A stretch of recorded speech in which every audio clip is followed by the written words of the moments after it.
कही सुनी लिखी भारत की वैदिक एवं पांडुलिपि परंपराएं तथा इनकी समसामयिक प्रासंगिकता विषय पर आयोजित इस दूसरे वर्चुअल वेबिनार में आप सबका स्वागत है। भारत की समृद्ध ज्ञान परंपरा इन दो महत्वपूर्ण एवं अंतर्ग्रथित स्तंभों पर विराजमान है। जैसा कि इसके शीर्षक से ही स्पष्ट है, इस वेबिनार में हम भारत की वैदिक और पांडुलिपि परंपराओं पर हमारे सम्मान्य अतिथियों के विचारों से लाभान्वित होंगे। आप सभी सहमत होंगे कि ये दोनों परंपराएं हमें समृद्ध करती हैं, अनूठी हैं और अजस्र पयस्विनियां भी हैं। इस विषय पर 3 मई 2020 में इसकी प्रथम कड़ी का सूत्रपात हुआ था, जिसमें प्रोफेसर शशि प्रभा कुमार, डॉक्टर श्री कृष्ण जुगनू एवं डॉक्टर S.A.S. शर्मा ने वैदिक एवं पांडुलिपि परंपराओं पर अपने सारगर्भित विचार प्रस्तुत किए थे। आज इसके द्वितीय चरण में प्रोफेसर वैद्यनाथ लाभ, प्रोफेसर कुलदीप चंद अग्निहोत्री, प्रोफेसर अब्दुल हक, प्रोफेसर श्रीनिरुद्ध दास, डॉक्टर सच्चिदानंद जोशी एवं प्रोफेसर प्रतापानंद झा को अपने बीच पाकर हम कृतार्थ अनुभव कर रहे हैं। आप सभी अपने अपने क्षेत्र के विद्वत मार्तंड हैं, पर 2 शब्द मात्र में आपका परिचय देना मेरे लिए गौरव का विषय होगा। प्रोफेसर वैद्यनाथ लाभ नवनालंदा महाविहार मानित विश्वविद्यालय के माननीय उपकुलपति हैं। आपने हिंदी और अंग्रेजी में 18 से अधिक पुस्तकें प्रकाशित की हैं और 90 से अधिक शोध पत्रों द्वारा बौद्ध मत के अनेक अनुद्घाटित पक्षों का आलोड़न किया है। प्रोफेसर कुलदीप चंद अग्निहोत्री हिमाचल प्रदेश केंद्रीय विश्वविद्यालय के उपकुलपति हैं।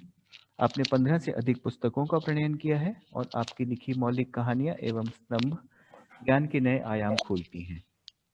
साथ ही हाल ही में आप इंदिरा गांधी राष्ट्रीय कला केंद्र के न्यासी पद पर भी आसीन हुए हैं। प्रोफेसर अब्दुल हक उर्दू भाषा के शलाका पुरुष हैं। आप दिल्ली विश्वविद्यालय के उर्दू विभाग के अध्यक्ष रहने के साथ साथ अनेक संस्थाओं में ऐसे पदों पर आसीन रहे हैं जहां आपने उर्दू भाषा के कई सरोकारों को लगातार उठाया है। आपने 30 से अधिक पुस्तकों एवं 100 से अधिक शोध पत्रों का प्रणयन किया है। Professor Shriniruddh Das professor K V. Sharma research foundation तथा मद्रास विश्वविद्यालय के संस्कृत विभाग के अध्यक्ष होने के साथ साथ प्रोजेक्ट के डायरेक्टर भी रहे हैं। इसके 25 खंड आपने प्रकाशित करवाए। आपने 30 से अधिक पुस्तकों एवं 50 से अधिक शोध पत्रों का प्रणयन किया है। हमारे केंद्र के माननीय सदस्य सचिव डॉक्टर सच्चिदानंद जोशी भी हमारे साथ हैं। आपका सानिध्य हमें सशक्त करता है। आप एक सुविख्यात लेखक, कुशल प्रशासक एवं सहृदय कवि हैं। आपके अनेक ग्रंथ प्रकाशित हो चुके हैं और अनेक संस्थाओं को आप अपनी ऊर्जस्विता से आलोकित करते रहे हैं। देश का सबसे युवा रजिस्ट्रार एवं उपकुलपति होने का गौरव आपको प्राप्त है। प्रोफेसर प्रतापानंद झा राष्ट्रीय पांडुलिपि मिशन एवं इंदिरा गांधी राष्ट्रीय कला केंद्र के सांस्कृतिक सायंत्रिक संचार विभाग के डायरेक्टर हैं। आप सूचना प्रौद्योगिकी एवं संस्कृति इन दो बहुत अलग अलग विषयों के बीच विद्यमान गहरी खाई को पाटने हेतु निरंतर प्रयासरत हैं। आपके मार्गदर्शन में केंद्र ने तंजावुर बृहदीश्वर, गीत गोविंद एवं देवनारायण जैसे अत्यंत जटिल एवं बहुविषयक बहुआयामी विषयों पर मल्टीमीडिया का प्रणयन किया है। आप सभी विद्वज्जनों को अपने बीच पाकर हम गौरवान्वित हैं। साथ ही आभासी माध्यम से जुड़े सभी विद्वद् वृंद का हम हार्दिक स्वागत करते हैं। इस कार्यक्रम को आगे बढ़ाने के लिए अब मैं प्रोफेसर प्रतापानंद झा से अनुरोध करता हूं। प्रोफेसर झा।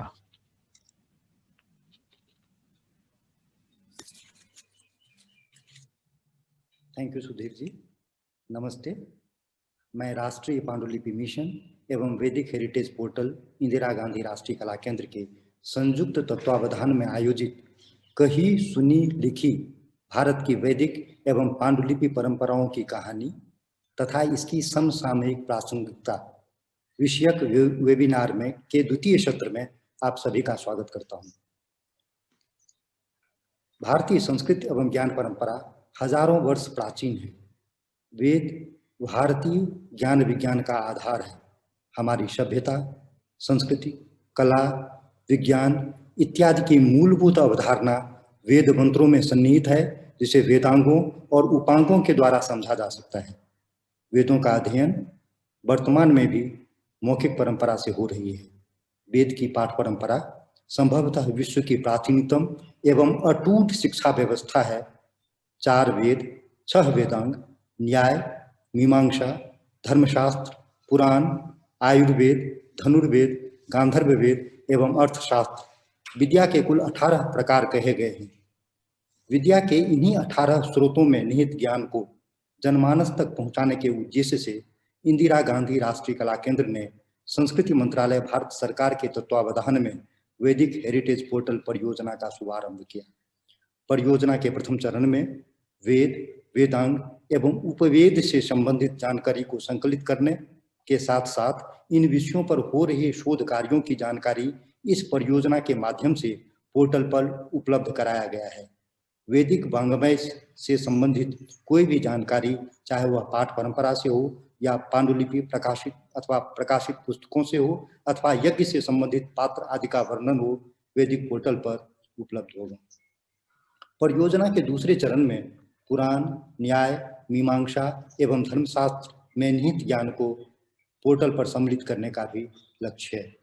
IGNC भारतीय पारंपरिक कलाओं पर शोध के लिए समर्पित एक प्रमुख संस्थान है।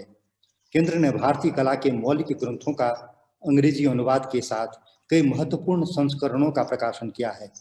महत्वपूर्ण वैदिक ग्रंथों जैसे मात्रा लक्षण, कान्व शतपथ ब्राह्मण, बौधायन स्रोत सूत्र, कात्यायन स्रोत सूत्र, पुष्प सूत्र, ऋग्वेद की आश्वलायन संहिता तथा सांख्यायन के रुद्राध्याय के साथ साथ पुराण, शिल्प, संगीत, नृत्य, मूर्तिकला, वास्तु आदि विषयों से संबंधित कई ग्रंथों का प्रकाशन हो चुका है।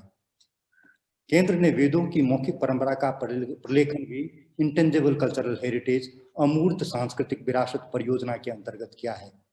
वेदों के विभिन्न पहलुओं पर कई संस्थान पृथक रूप से और अनेक विद्वान व्यक्तिगत स्तर पर पहले से ही काम कर रहे हैं।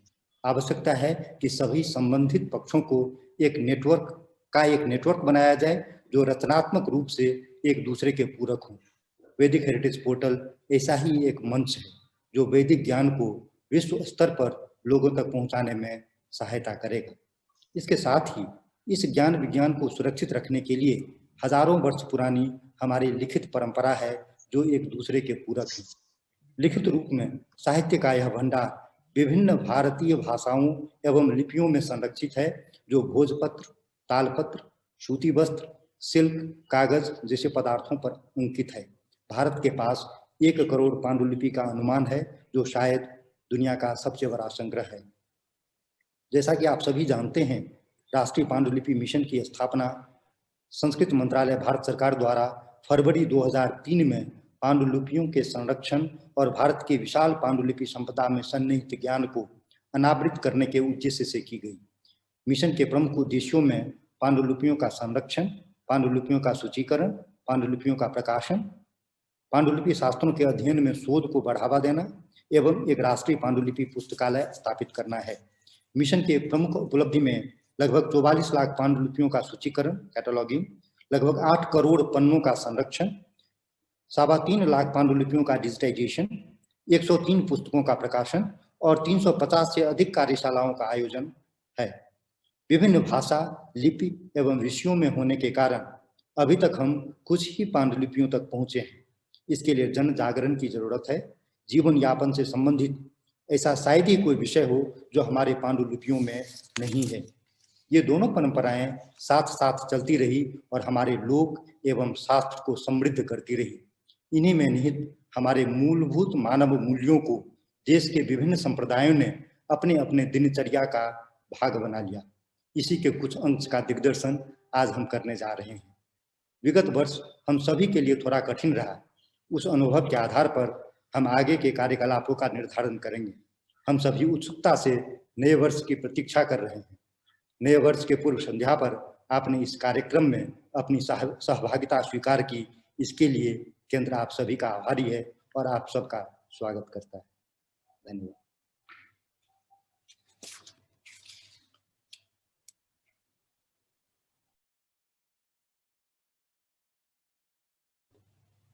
धन्यवाद प्रोफेसर झा। अब मैं केंद्र के माननीय सदस्य सचिव डॉक्टर सच्चिदानंद जोशी जी से आग्रह करता हूं कि वे हमें संबोधित करें।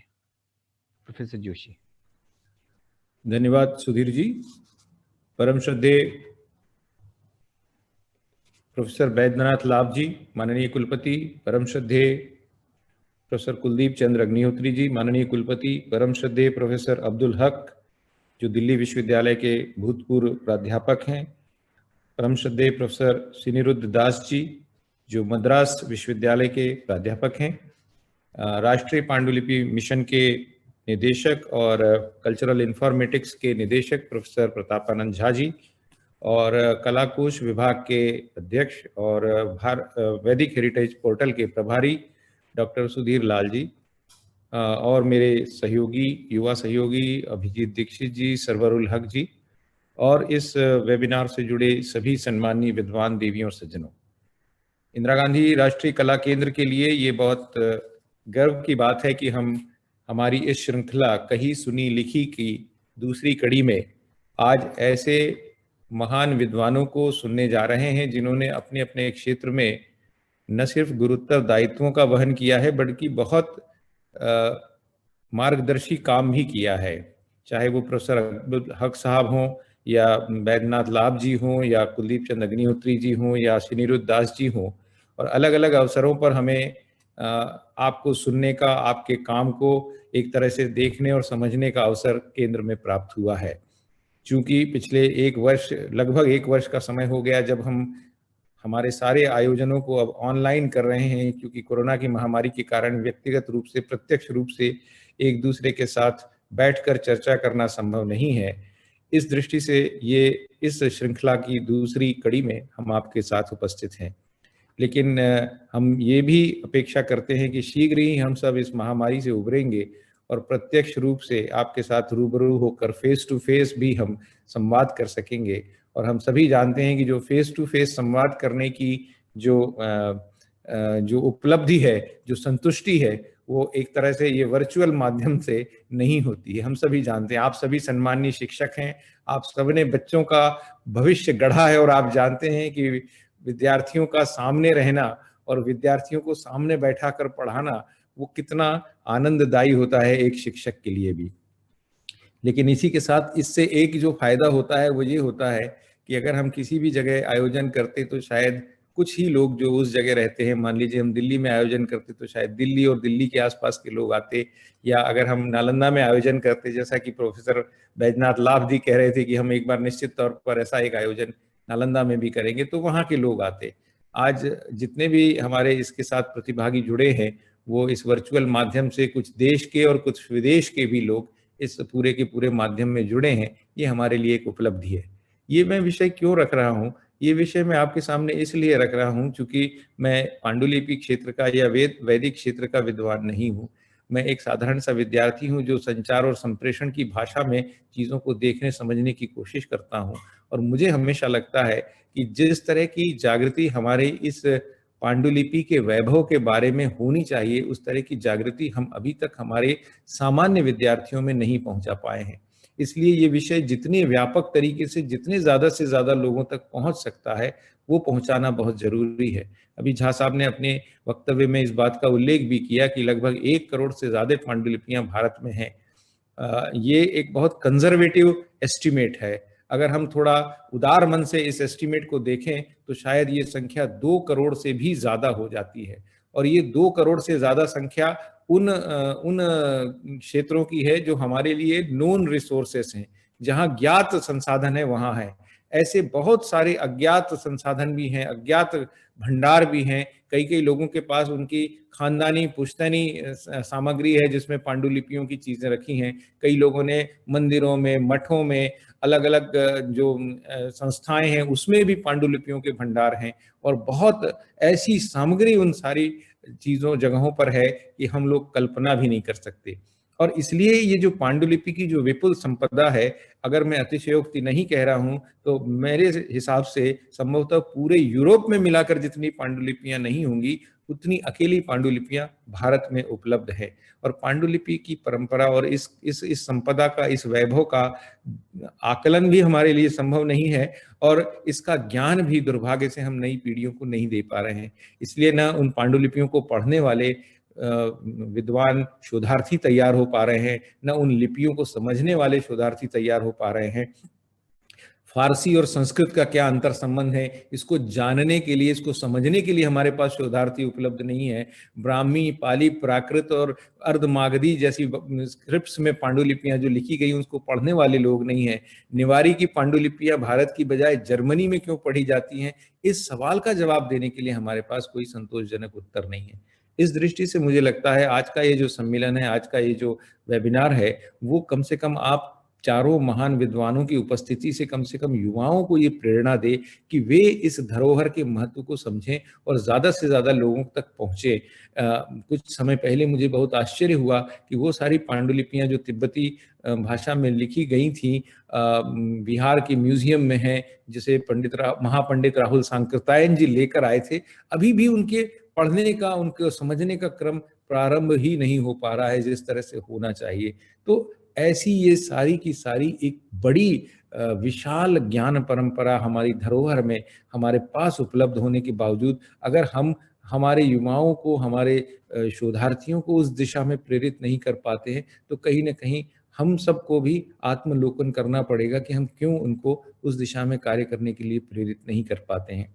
इस दृष्टि से राष्ट्रीय पांडुलिपि मिशन हो, चाहे वैदिक हेरिटेज पोर्टल हो, उसके माध्यम से इस वेबिनार के जरिए से हम कम से कम उन लोगों तक पहुंचें और उन्हें इस बात के लिए प्रेरित कर पाएं कि वे आगे आए। मैं जानता हूं 2 घंटे या 3 घंटे के किसी वेबिनार में पांडुलिपि के बारे में या वैदिक संपदा के बारे में कोई ज्ञान दिया जाना संभव नहीं है। शायद समुद्र में एक बूंद के बराबर भी नहीं है ये 2.5 घंटा उस पूरी की पूरी परंपरा के आगे। लेकिन कम से कम ये एक ऐसा प्रारंभ, ऐसा प्रस्थान बिंदु तो बने जहां से ये चिंगारी उनके अंदर प्रज्वलित हो सके, इस चिंगारी से उनके अंदर वो ज्ञान की पिपासा जागृत हो सके और वो इस क्षेत्र में कार्य करने के लिए प्रेरित हो जाए।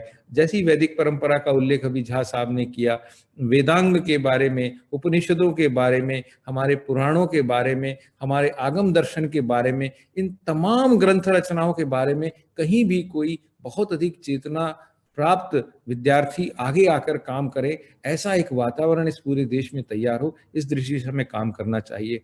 हम सभी अपने आप को इस बारे में सौभाग्यशाली भी मानते हैं कि अभी जो राष्ट्रीय शिक्षा नीति घोषित की है और उस पर बहुत उत्साहजनक वातावरण पूरे देश में बना है, उसमें भारत की ज्ञान परंपरा पर बहुत अधिक जोर दिया गया है। जो भारत की समृद्ध ज्ञान परंपरा है उसके बारे में बार बार इस बात को कहा गया है। उस दृष्टि से अगर मैं सोचूं तो मुझे बार बार लगता है कि हम जब तक विद्यार्थियों को इस ज्ञान परंपरा का एक सही दर्शन उपलब्ध नहीं करा सकेंगे, तब तक ये बात आगे जाएगी नहीं। हम इस बात को भी कई बार चिंता में देखते हैं कि जो नैरेटिव, जो एक पूरे के पूरे विश्व में जो नैरेटिव भारत को लेके बनता है, उस नैरेटिव में कहीं कोई बदलाव इस ज्ञान परंपरा के आधार पर आ सकता है या नहीं आ सकता है, इसके बारे में विद्यार्थियों में चेतना बने।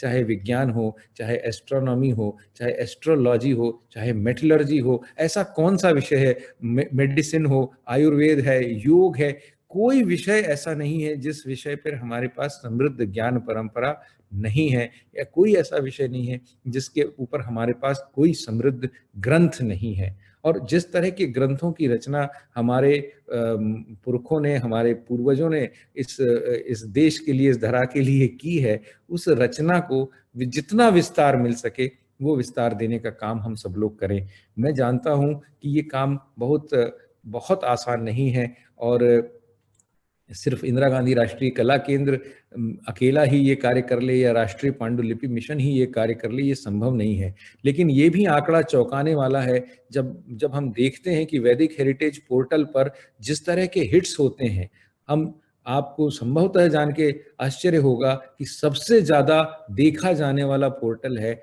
और उसमें भी जो अंतरराष्ट्रीय स्तर के जो स्कॉलर्स हैं, जो दूसरे देशों से देखते हैं, उनकी संख्या बहुतायत में रहती है। ये जो ज्ञान की चेतना है लोगों के अंदर धीरे धीरे जागृत हो रही है। आवश्यकता इस बात की कि हम उनके पास तक सही चीज, सही जानकारी ले जाएं। मेरे लिए बहुत सौभाग्य की बात है कि आज 2 विश्वविद्यालयों के माननीय कुलपतिगण आज इस पैनल में हैं, उसके साथ 2 ऐसे विद्वान प्राध्यापक इस पैनल में उपलब्ध हैं जिन्होंने अपनी ज्ञान की ज्योति से पूरे समाज को आलोकित किया है। तो इतने समृद्ध पैनल को अपने बीच पाकर हम आज धन्य हैं। और निश्चित तौर पर आज जो कही सुनी लिखी का जो आज का जो संस्करण है वो एक तरह से एक ऐसा मील का पत्थर साबित होने वाला है जो आगे भारत की ज्ञान परंपरा को समृद्ध करेगा। ये 2020 का संभवतः इंदिरा गांधी राष्ट्रीय कला केंद्र का अंतिम कार्यक्रम होगा। मैं इस संदर्भ में ये भी आपके साथ साझा करने में संकोच नहीं करूंगा कि इस 9-10 महीने के दौरान भी संभवतः इंदिरा गांधी राष्ट्रीय कला केंद्र ने जिस तरह से लगातार अपने कार्यक्रमों के माध्यम से अपनी उपस्थिति न सिर्फ दर्ज की है बल्कि ज्ञान की ज्योति को प्रज्वलित करने का प्रयास किया है, वो भी एक तरह का असाधारण कृत्य है। ये मैं आत्मस्तुति में नहीं कह रहा हूँ, ये मेरे तमाम सहयोगी जिन्होंने केंद्र के अलग अलग विभागों के माध्यम से अलग अलग कार्यक्रमों के माध्यम से ज्ञान की ज्योति को प्रसारित करने का कार्य किया है, उनकी प्रशंसा में मैं ये बात कह रहा हूँ। और मैं उन सभी मेरे साथियों को साधुवाद भी देना चाहता हूँ। हम सब ईश्वर से प्रार्थना करें कि वर्ष 2021 हम सब के लिए सुखमय हो, अच्छे स्वास्थ्य के साथ हो, हम सभी को एक सार्थक ऊर्जा प्रदान करे और हम सभी और अधिक उत्कर्ष की ओर बढ़े, पूरा विश्व उत्कर्ष की ओर बढ़े। इसी मंगल कामना के साथ एक बार पुनः मैं सभी विद्वान महानुभावों का हृदय से स्वागत भी करता हूं। मेरे सहयोगी आदरणीय प्रोफेसर झा, आदरणीय डॉक्टर सुधीर लाल और सभी का भी मैं हृदय से आभार व्यक्त करता हूं। बहुत बहुत धन्यवाद।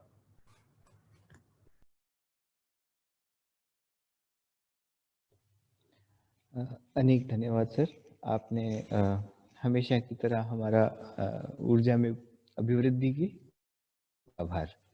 अब मैं कार्यक्रम को आगे बढ़ाते हुए प्रोफेसर लाभ के पास जाना चाहता हूं और उनसे निवेदन करना चाहता हूं कि वे हमें अपने विचारों से आलोकित करें। प्रोफेसर लाभ।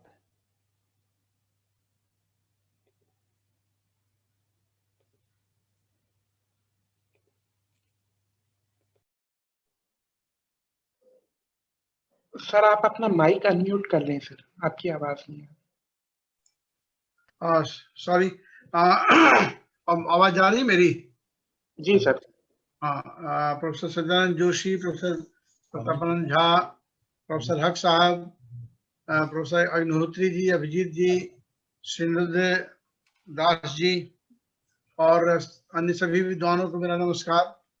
आपने जिस प्रकार से विषय प्रवर्तन किया और उसकी भूमिका पृष्ठभूमि रखी, मैं तो वैसे पाली और बौद्ध विद्या का विद्यार्थी हूँ। वेदों के ऊपर तो बहुत अधिक मुझे ज्ञान नहीं है और मैं श्रोता वर्ग में रहना अधिक पसंद करता हूँ, उससे ज्ञान की लब्धि होती है। लेकिन जो मेरी थोड़ी भारतीय संस्कृति को समझने की और प्रवृत्ति है, उसमें भले ही आज कई कारणों से और सबको पैरेलल टू सनातन धर्म और सनातन फिलॉसफी इसको मानने की प्रवृत्ति रही है, उसके कई कारण उसको उसकी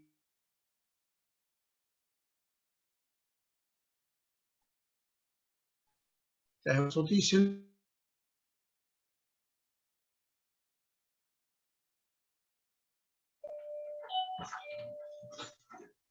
ये हेलो।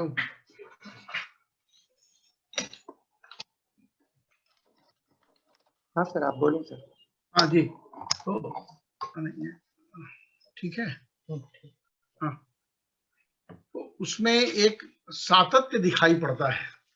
अगर हम सम्यक रूप से उसको समझना चाहें तो कहीं पर कोई बहुत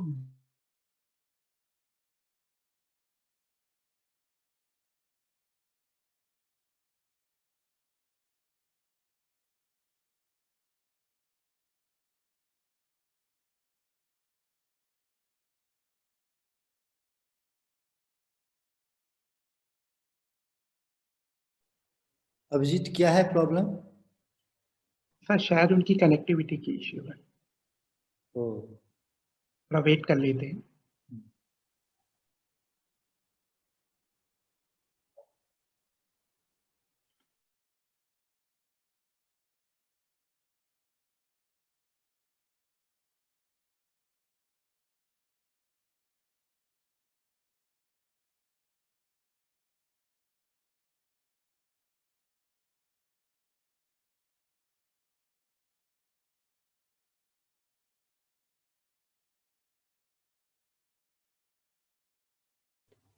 अभिजीत जी अभी डिस्कनेक्ट हो गए हैं, तो थोड़ा सा या तो वेट करें या फिर हम लोग अग्निहोत्री सर कंटिन्यू के करते पास चलते हैं।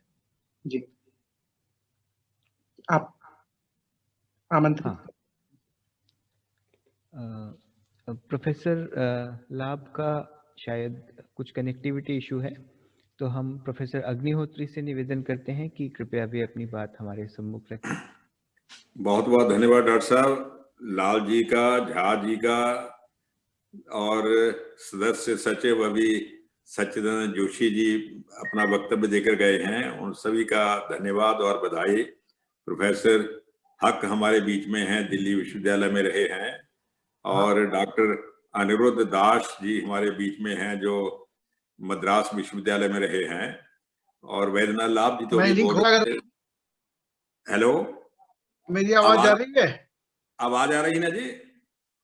हाँ जी जी जी, तो मैं शुरू करूं फिर? तो थोड़ा आज प्रॉब्लम चल रहा है यहाँ पर कनेक्टिविटी का, तो हाँ सर, आप शुरू करें।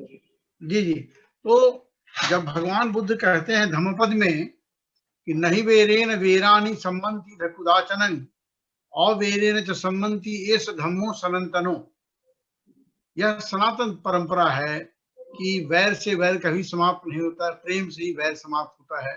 तो अगर प्रेम की और एक दूसरे के प्रति सहानुभूति की दृष्टि से देखें तो यह पूरी की पूरी भारतीय परंपरा एक अविच्छिन्न प्रवाह के रूप में हमें दिखाई पड़ती है, जिसमें विभिन्न धाराएं और उपधाराएं मिलती जुलती हैं। जो आपने कही सुनी लिखी ये इतने सुंदर शब्दावली में अपने इस प्रोजेक्ट को रखा है, तो इस यह अपने आप में तीनों शब्द जो हैं वो बहुत कुछ कह जाते हैं कि पहले हमारे यहाँ परंपरा कहने और सुनने की रही, श्रुति और स्मृति की परंपरा रही, और बाद में चल करके चाहे वेदों की परंपरा हो या जैन साहित्य की परंपरा हो या बौद्ध साहित्य की परंपरा हो, तो वह गुरु से शिष्य और शिष्य से फिर अगला शिष्य, इस तरह की परंपरा चलती रही। पाली की परंपरा के संदर्भ में हम पाते हैं कि भगवान बुद्ध का जो अभी समय माना जाता है, जो खास करके बौद्ध देश भी मानते हैं उसको, और यूनेस्को ने भी मान्यता दी है, 624 से 544 ईस्वी पूर्व, तो उस समय से लेकर के कई 100, 400, 500 वर्षों तक यह परंपरा मौखिक रूप में रही, और श्रीलंका में जाकर पहली बार इसको लिपिबद्ध किया। तो लिपिबद्ध करने से जो एक मैन्युस्क्रिप्ट हमारा बनता है, और वही आगे चल करके आगे पीढ़ियों को उससे काफी सहायता है। इसमें न केवल बौद्ध साहित्य का उद्भव विकास हुआ, बल्कि विचारों भी कभी, और हमारे पुराण श्रीमद् भागवत और कई तरह के और पुराण हैं, वे सब बारंबार भगवान बुद्ध को नारायण का अवतार मानते हैं, नवा अवतार मानते हैं। यद्यपि बौद्ध परंपरा में इसको स्वीकार नहीं किया जाता है, लेकिन वो एक, चलिए एक अलग विषय हो सकता है कि हम माने या माने, क्योंकि हमारी श्रद्धा कैसी है, हम अपने आराध्य को किस रूप में देखना चाहते हैं, एक अलग विषय है। लेकिन हमारे अपने जो वैदिक साहित्य और उपजीव्य साहित्य हैं, उनके श्रीमद् भागवत हो, विष्णु पुराण हो, मत्स्य पुराण, कुरुण पुराण, गरुड़ पुराण, हरिवंश पुराण, अग्नि पुराण, बृहन्नारदीय पुराण, वायु पुराण, पद्म पुराण, गर्ग संहिता, बृहद पराशर होरा शास्त्र, भागवत पुराण, नीलमत पुराण, शंकर विजय, गोविंद, क्षेमेंद्र कृत दशावतार चरितम, ये इतने सारे और भी मैं बहुत सारे साहित्यों का भी नाम नहीं ले पा रहा हूँ, तो बहुत लंबी लिस्ट हो जाएगी। उन सब में भगवान बुद्ध को स्मरण किया गया है। कुछ में भी तो भविष्यवाणी की गई है कि वे प्रकट होंगे, नारायण हैं जो वेदों के अधिकारी नहीं हैं, वेदों को दूषित करने का प्रयास कर रहे हैं, उसका मिस इंटरप्रिटेशन कर रहे हैं, उनसे अपने सम्मोहक व्यक्ति के रूप में आएंगे और उन ऐसे अयोग्य व्यक्तियों को उससे दूर कर देंगे। और इस तरह से जिस प्रकार से श्रीमद् भगवद गीता में भगवान कृष्ण कहते हैं यदा यदा हि धर्मस्य ग्लानिर्भवति भारत अभ्युत्थानम् अधर्मस्य तदात्मानं सृजाम्यहम्। तो उसी प्रकार से ये बुद्ध की परंपरा भी आई है। और यद्यपि बहुत सारे लोग इस बात को नहीं मानते हैं, लेकिन वो जो पाली जातक है उसमें भी कई बार प्रकारांतर से थोड़ी सी कहानी में, कथा में कुछ भेदभाव आते हैं, लेकिन उसमें भी भगवान बुद्ध लास्ट में कहते हैं दशरथ जातक है एक जातक, जिसमें कई तरह की और कहानियों में दोनों की कहानियों में भेद है, किंतु अंत में बुद्ध कहते हैं कि मैं ही पूर्व जन्म में राम था और राहुल माता यशोदा सीता थी। इस तरह की बात करते हैं। इक्ष्वाकु वंश से अपने को जोड़ते हैं, पूरा सब अपने को इक्ष्वाकु वंश की संतान मानते हैं। तो इस प्रकार से एक परंपरा है जो बौद्ध डिफरेंशिएट करके देखना चाहेंगे तब तो कुछ और ही निष्कर्ष निकल सकते हैं, और निकलते हैं, निकाला है लोगों ने। लेकिन यदि उसको एक दूसरे के पूरक के रूप में देखें तो हमें एक पॉजिटिव उसका निष्कर्ष दिखाई पड़ेगा। जो मैं बात कर रहा था प्रथम बार चतुर्थ बौद्ध संगीत, ये लोग कहते हैं कि श्रीलंका में प्रथम शताब्दी से पूर्व में संपन्न हुई और राजा वट्टगामी अभय के समय में, और वह परंपरा आगे बढ़ती रही। इधर एक पैरेलल हम लोग समानांतर देखते हैं। द्वितीय संगीति के बाद, बुद्ध के परिनिर्वाण के 100 वर्ष के बाद एक संघ भेद होता है, और जो ऑर्थोडॉक्स जो परंपरा है उनकी, वो थेरवाद या स्थविरवाद का नाम रहा उसका, और जो नया एक ग्रुप बन गया महासांघिक, जिससे चल करके महायान का उद्भव और विकास हम देखते हैं। महायान का एक ग्रंथ है, मैं किंचित बाद में करूंगा, उसमें भगवान बुद्ध जो स्थविरवाद में केवल एक महापुरुष और गुरु के रूप में दिखाई पड़ते हैं, वो महायान में आकर के उनकी तीन काया दिखाई पड़ती है हमें। और जो स्थूल काया है उनका, जो शारीरिक में हमें दिखाई बुद्ध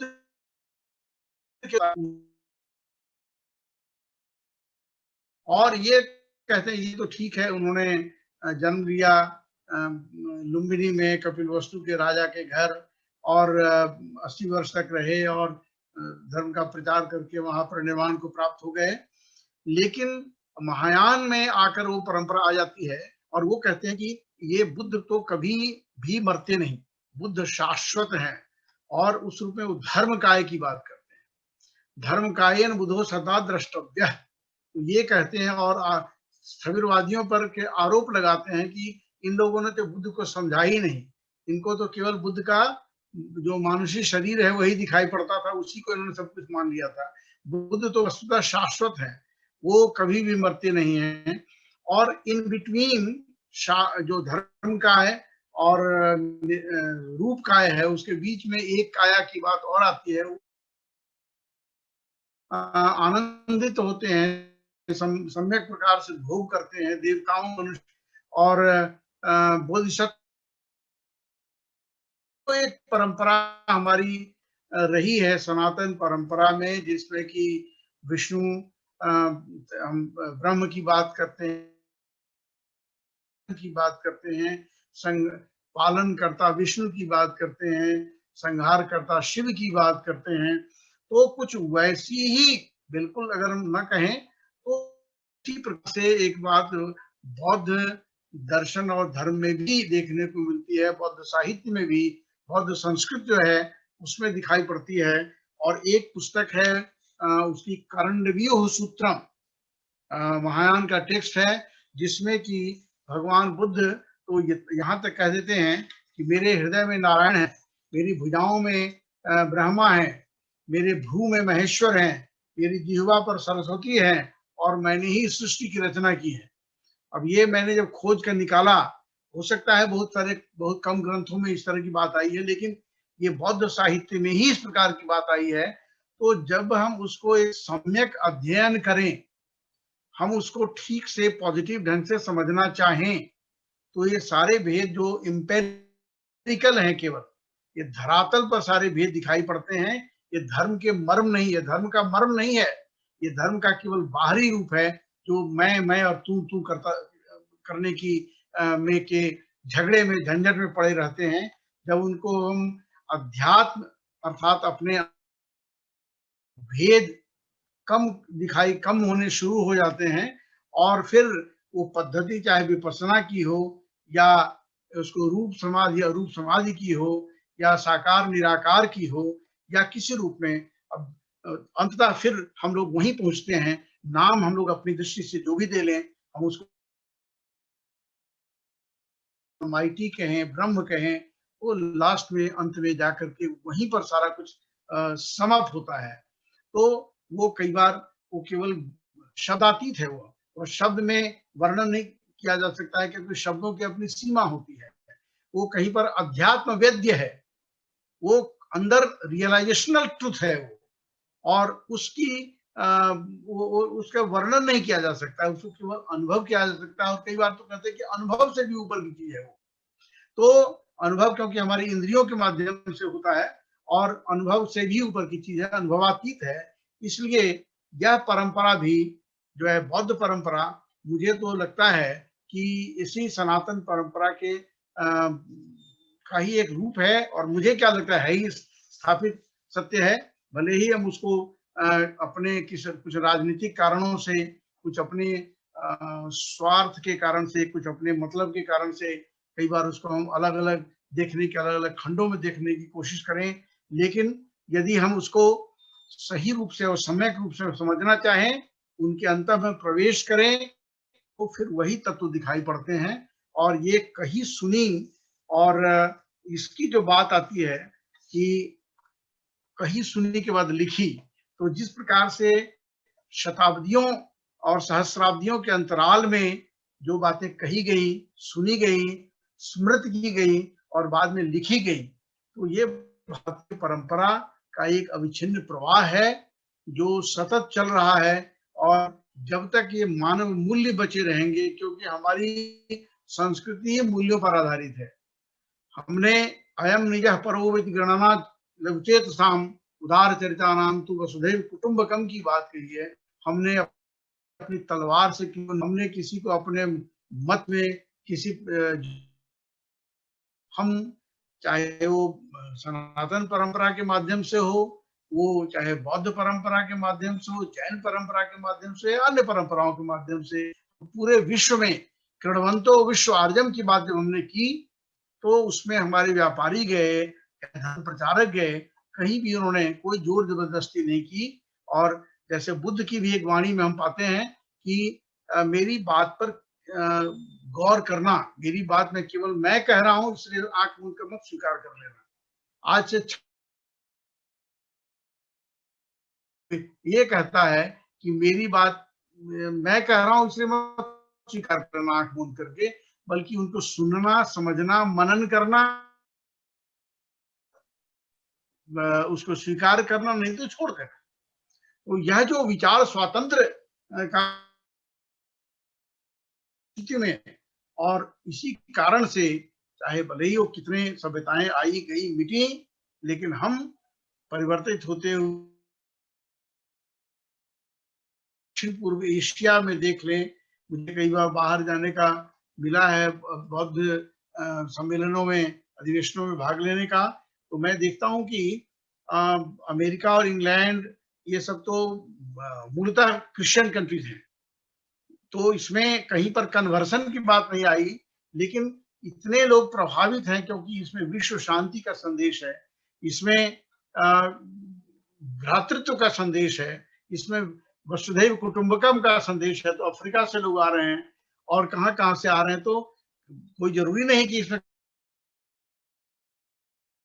माध्यम से जब एक जुड़ते हैं तो पूरी हमारी भारतीय संस्कृति की निरंतरता और उसका वर्धापन दिखाई पड़ता है, उसकी समृद्ध होती परंपरा दिखाई पड़ती है। तो ये एक बहुत ही बड़ा हमारा एक गौरवपूर्ण पक्ष है। और जैसा जोशी जी कह रहे थे कि अब एक परंपरा, एक समय ऐसा आ गया है तो हम शॉर्टकट में भागना चाहते हैं। हमारे बच्चे या नया जनरेशन जो है, बहुत कम लोग रह गए हैं या हमारे झा जी भी कह रहे थे कि कई बार बच्चे पढ़ना नहीं चाहते हैं और कि हम अपने बच्चों को साइंस और टेक्नोलॉजी और कंप्यूटर को सिखाना चाहते हैं खूब। बच्चा जब पैदा होता है तभी से मम्मी उसको पकड़ा देती है, ज्यादा तंग नहीं करे इसलिए मोबाइल पकड़ा देती है कि उसी में लगे रहो। तो उसको ज्ञान, एक जो कही सुनी वाला पक्ष जो है वो कमजोर पड़ जाता है। वो माँ का एक कहानी वाली बात हो जाती, खत्म हो जाती है। माँ कहानी नहीं कहती है क्योंकि माँ को खुद नहीं पता है। तो यह जो परंपरा हमारी लुप्त हो रही है, नानी दादी के पास बच्चे नहीं बैठ रहे हैं, मम्मी को भी समय नहीं है क्योंकि वो कैरियर ओरिएंटेड है, वो बहुत बिजी है, उसको ऑफिस जाना है, सब कुछ करना है। तो बच्चों के लिए कितना समय मिल पा रहा है। लेकिन उसका नेट रिजल्ट तो ये है, अपनी जो हमारी अपनी जो परंपरा है, सांस्कृतिक धार्मिक दार्शनिक परंपरा है, उनकी ओर हम बच्चों को प्रेरित नहीं कर पा रहे हैं। थोड़ा समय दें हम लोग इसको, क्योंकि प्रैक्टिकल चीज है। इसको केवल एक डेलिब्रेशन से या वेबिनार के माध्यम से इसका सॉल्यूशन नहीं निकलेगा। ये हम लोग विचार कर सकते हैं और मुझे लगता है कि हम सबने जीवन का उत्तरार्ध तो पार कर ही लिया है, उत्तरार्ध में है और हमने पूरे अनुभव से देखा है पूरे क्या हो रहा है हमारे समाज में आसपास और किस प्रकार से हमारी पीढ़ी और जो है दिग्भ्रमित हो रही है। पेशेंस की कमी हो गई है क्योंकि हमने पेशेंस को सिखाया नहीं। हमने जो अपने मूल्य सिखाना चाहते हैं, हम रोना रोते हैं वर्ष बाद में चल करके कि हम अब हमारे बच्चे ऐसे हो गए हैं, हमारी आजकल की जनरेशन को क्या हो गया है। लेकिन हमें, मैं तो इस बात को व्यावहारिक रूप से समझता हूं और बोलता भी हूं, कई जगह में शेयर करता हूं अपने दर्द को, कि हम लोग शुरुआत तो अपने से करें, अपने घर से करें। तो ये जो एक बौद्धिक व्यायाम है, बौद्धिक व्यायाम तो होना ही चाहिए क्योंकि आवृत्ति और पुनरावृत्ति से ही हमें अपने ज्ञान का सातत्य बना रहता है। लेकिन उसका जो व्यावहारिक पक्ष है, revive it, how to re-strengthen it,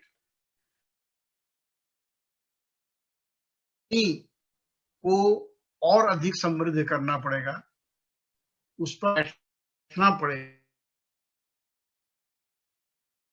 जो कुछ आएगा फिर लिखी भी होगी चीज, जब लिखी होगी तो डॉक्यूमेंटेशन होगा उसका, और डॉक्यूमेंटेशन होगा तो फिर आगे की परंपरा को हम तो न रहेंगे, लेकिन हमारे बाद भी जो जनरेशन आएगा, जो पीढ़ी। अभी बात आई थी केपी जायसवाल रिसर्च इंस्टीट्यूट में कि पटना पता नहीं कि सैकड़ों हजारों मैन्युस्क्रिप्ट्स लाए थे और जो जिस पर बहुत कम पर काम हुआ है। तो उसका कारण भी वही है कि हमारा एक्सेस नहीं हो पा रहा है। हम अपनी परंपरा में के प्रति गौरव का अनुभव नहीं करते हैं। अपने इतिहास को हमने तोड़ मड़ोड़ कर पेश किया, अपनी ओरिजिनलिटी को हमने हास्यास्पद खुद ही बनाया। तो वह चेतना जब तक फिर से हमें नहीं आ रही है, इतिहास पर वो जब एक गौरव बोध हमें होगा अपनी निश्चित रूप से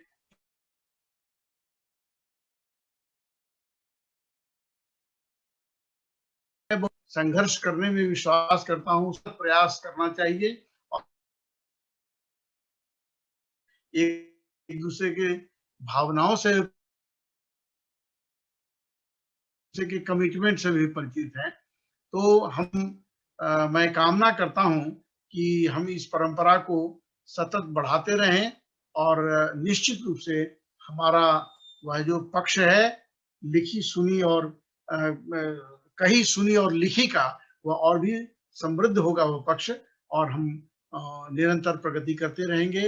इन्हीं शब्दों के साथ मैं बारंबार IJNCA का और प्रोफेसर झा साहब का, डॉक्टर सुधीर लाल जी का, जोशी साहब का और अन्य सभी विद्वानों का, प्रोफेसर और श्रीरुद्र जी दास साहब का, सबों का एक बार फिर से अभिनंदन करता हूँ, सबका अभिवादन करता हूँ। बहुत धन्यवाद सर। अब हम प्रोफेसर कुलदीप अग्निहोत्री जी से निवेदन करते हैं कि वे कृपया अपनी बात रखें। प्रोफेसर अग्निहोत्री। नमस्कार। नमस्कार। मैंने नाम सभी का पहले ले लिया था। लाभ जी अभी बोलकर ही गए हैं, इसलिए उनका नाम लेने की अब जरूरत नहीं है। अभी श्री सच्चिदानंद जोशी जी ने भी और लाभ जी ने भी एक बात बड़ी अच्छी कही।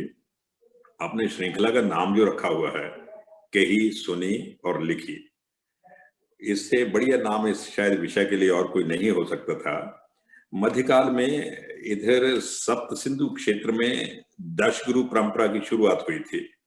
10 गुरु परंपरा के पहले गुरु श्री नानक देव जी थे। उन्होंने अपने एक पद में कहा है, जब लग दुनिया रहिए नानक की, हे नानक जब तक दुनिया रहे। उसके बाद नानक देव जी कहते हैं, किछ कहिए किछ सुनिए, कुछ कहो कुछ सुनो, किसी को सुनो किसी को सुनाओ। तो मैं समझता हूं दुनिया की सभ्यता और संस्कृति का विकास इन दो सूत्रों से ही हुआ, कहने और सुनने से। और शुरुआत जब सभ्यता का विकास हुआ होगा, जब शुरुआती दौर में जब मानव यात्रा आगे बढ़ी होगी, तो लिखने वाली बात तो शायद नहीं होगी, कहने सुनने की बात ही रही होगी। और जब लिखने की बात शुरू हुई तो फिर पांडुलिपियों की बात आई, और लिखने के लिए फिर लिपि भी जरूर होती है। कहने सुनने के लिए तो भाई लिपि की जरूरत नहीं है, जो मैं बोलता हूँ जो सुनता हूँ उसके लिए जब लिखना ही नहीं है तो अक्षरों की जरूरत नहीं है, चित्र की जरूरत नहीं है। और जब लिखने की जरूरत पड़ी तो फिर लिपि बनी, और फिर ये सूत्र पूरा हुआ, कही, सुनी और लिखी। और आपने जो विषय रखा है, मैं इसको बहुत संक्षेप में ही समेटूंगा कि एक तो वैदिक ट्रेडिशन, और उसके बाद हमारा जो पांडुलिपियों की आज के संदर्भ में क्या उसकी प्रासंगिकता है, क्या उपयोगिता है, मैं इसमें थोड़ा सा ऐड करना चाहूंगा। वैदिक ट्रेडिशन शुरू में तो श्रुति परंपरा से ही रही, क्योंकि शुरू में जब लिखने का रिवाज नहीं था तो श्रुति परंपरा से बात आगे से आगे चलती थी। और शायद तभी कहा होगा कि विद्या वही है, ज्ञान वही है जो कंठ में है। और उसके बाद शायद ये भी था कि पैसा वही है जो जेब में है। खैर उसका तो हमसे कोई संबंध नहीं है, लेकिन जो पहला सूत्र है कि ज्ञान या विद्या वही है जो कंठ में है, वो श्रुति परंपरा का एक प्रकार से प्रतीकात्मक अभिव्यक्ति थी। वैदिक परंपरा से पहले सिंधु और सरस्वती घाटी की जो परंपरा थी वो वैदिक परंपरा से भी पहले की थी। और सिंधु सरस्वती घाटी से जब पहले मैं ना कहूं, उसके आसपास भी कहा जाए, दुनिया के इतिहास में एक घटना का वर्णन आता है जिसको आमतौर पर जब हम भारतीय कंटेक्स्ट में बात करते तो भुला दिया जाता, उसकी कोई चर्चा नहीं करता। इसलिए मुझे लगता है पांडुलिपि की बात करने के लिए उसकी चर्चा करना भी जरूरी है। 30-35 हजार साल पहले इस जम्बू द्वीप में एक बहुत बड़ी माइग्रेशन हुई थी। और ऐसा तो नहीं माइग्रेशन की एक साथ ही हुई होगी, उसमें भी सैकड़ों साल लगे होंगे। जम्बू द्वीप से बहुत से जत्थे अलास्का, साइबेरिया से निकलते हुए अमेरिका कॉन्टिनेंट में पहुंचे थे, जिनको बाद में कोलंबस ने इंडियंस कहा, और आजकल उनको नेटिव इंडियंस कहा जाता है। मैं अब ये इतिहासकार मानते हैं कि 30-35 हजार साल पहले ये लोग जम्बू द्वीप से गए थे।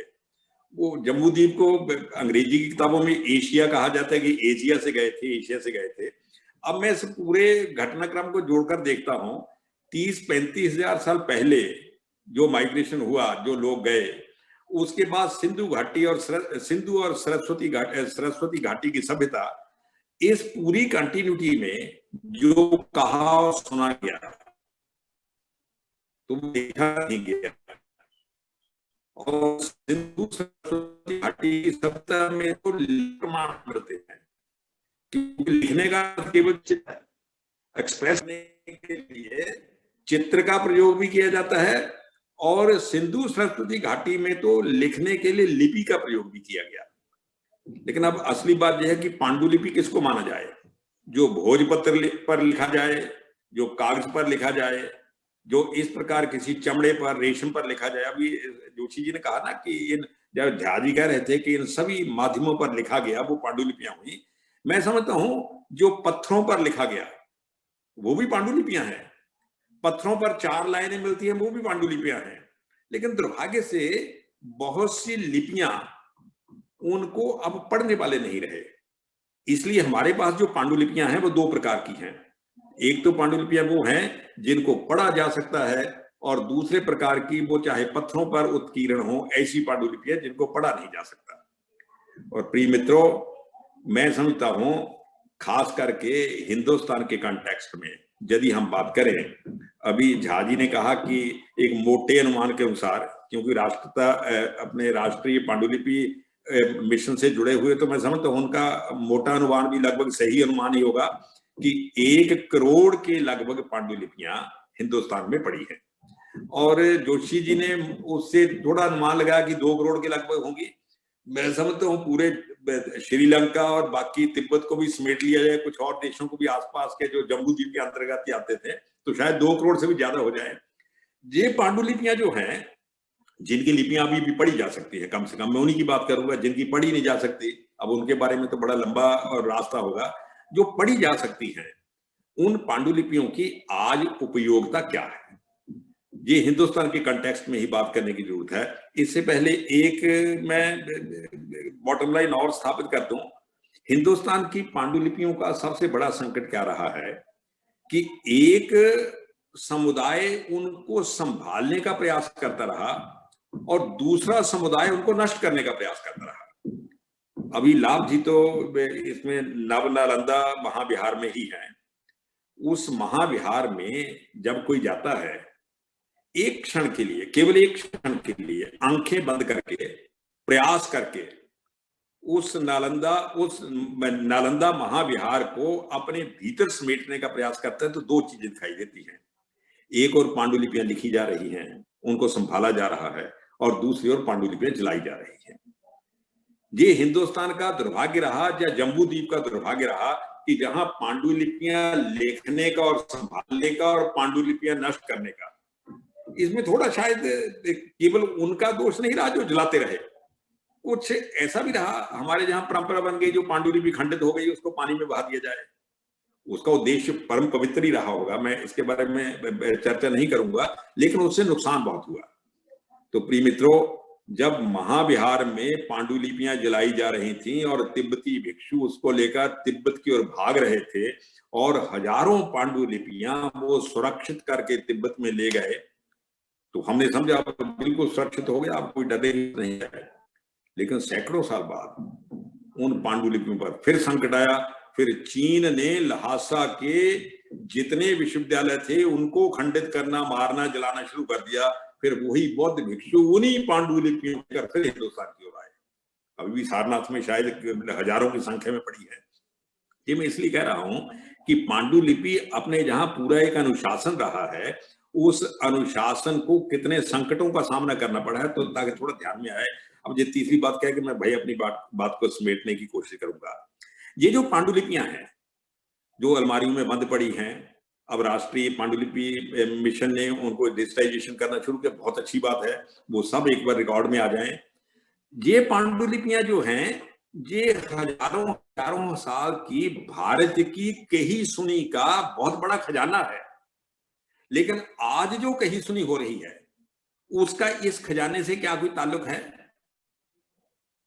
क्योंकि आज हिंदुस्तान में ज्ञान विज्ञान की जो परंपरा है, वो बिल्कुल पश्चिम से जिसको ट्रांसप्लांट कर दी गई है, जैसे पौधा लगा दिया गया हो, अब तो फल फूल निकल रहे उस पौधे पर निकल रहे हैं। इसलिए आज का जो भारतीय विद्वान है, वो इस पांडुलिपियों के ज्ञान से कटा हुआ है।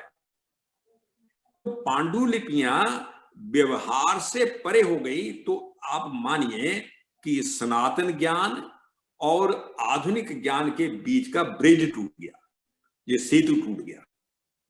और प्रिय मित्रों, यदि हिंदुस्तान को आधुनिक ज्ञान विज्ञान में छलांगे लगानी है, मैं आगे बढ़ना नहीं कहता, मैं छलांगे लगाना कहता हूं, तो वो तभी संभव है यदि भारतीय ज्ञान विज्ञान का जो रासधारा है, उस धारा से हम जुड़ते हैं, उससे नई ऊर्जा मिलेगी, उस नई ऊर्जा से हम आगे छलांग लगाते हैं। लेकिन ये नई ऊर्जा पॉसिबल कैसे है? ज्ञान विज्ञान सब भरा पड़ा हमारी पांडुलिपियों में, और वो अधिकांश पांडुलिपियां संस्कृत में है। भारतीय भाषाओं में भी हैं, लेकिन अधिकांश संस्कृत में है। लेकिन वो केवल पांडुलिपियां परा विद्या की नहीं है, अपरा विद्या की भी हैं, सांसारिक विद्याओं की भी हैं, और अधिकांश तो सांसारिक विद्याओं की है, दर्शन शास्त्र की भी हैं, आत्मा परमात्मा के बारे में भी, आध्यात्मिकता के बारे में भी, सब। लेकिन अधिकांश हिस्सा इस संसार से, इस मृत्यु लोक के जो विषय हैं उन्हीं से ताल्लुक रखने वाला, की है, फिजिक्स की है, मेडिसिन की है, सब प्रकार की। लेकिन जो मुख्य चिंता का विषय है, क्या आज जो हम हिंदुस्तान में ज्ञान विज्ञान की प्रैक्टिस कर रहे हैं, क्या उसका उस ज्ञान विज्ञान से कोई तार जुड़ी हुई या नहीं जुड़ी? मित्रों, वो तार टूट चुकी है।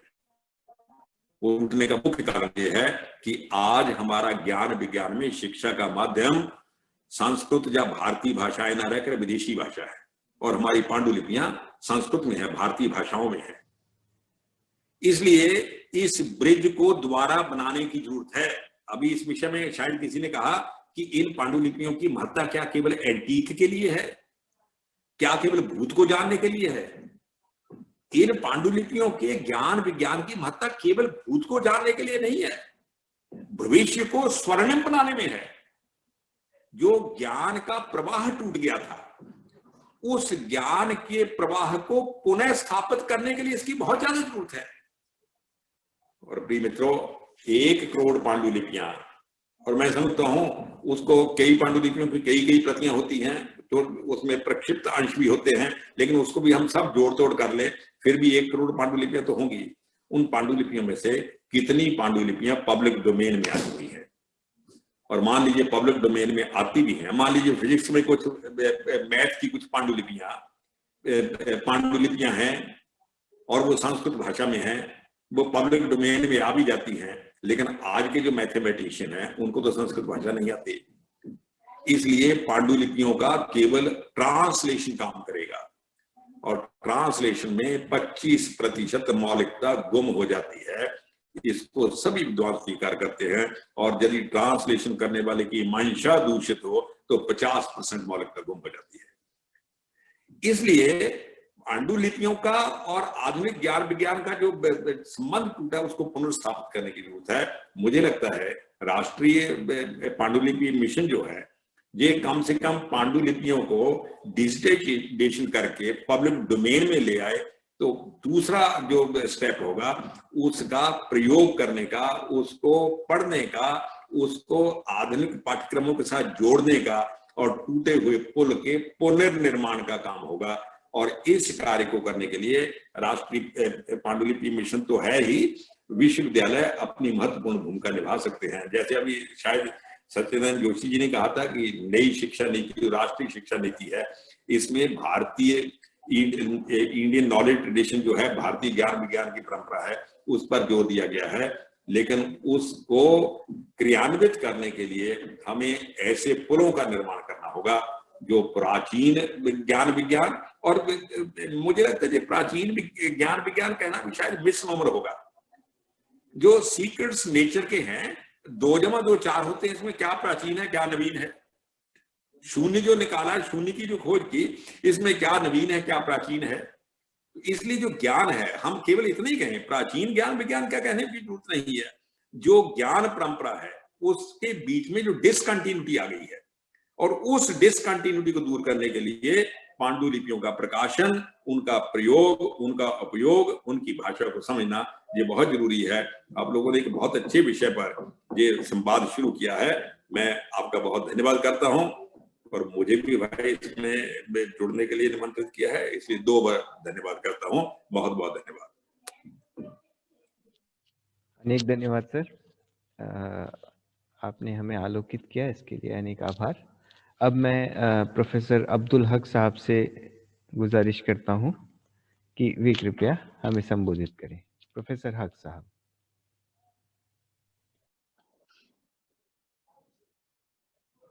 सर आप अनम्यूट कर लें सर, आपकी आवाज बंद है। सर आप आवाज ऑन कर लें अपनी।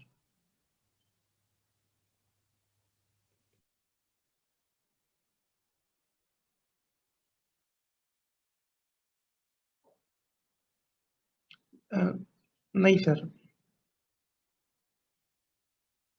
साहब आपका अनम्यूट कीजिए, आपका म्यूट है। प्रोफेसर हक साहब आपको अनम्यूट करना होगा। हाँ जी, हो गया जी। माफी चाहता हूँ। अब तो इस दौर में ये सारे टेक्निक्स ने हमें अनपढ़ बना दिया है, लेकिन मैं शुक्रगुजार हूँ डॉक्टर धीर का और डॉक्टर प्रोफेसर झा का कि इन्होंने इस अनपढ़ी के जमाने में कुछ अनकही बातों को सीखने का एक मौका दिया।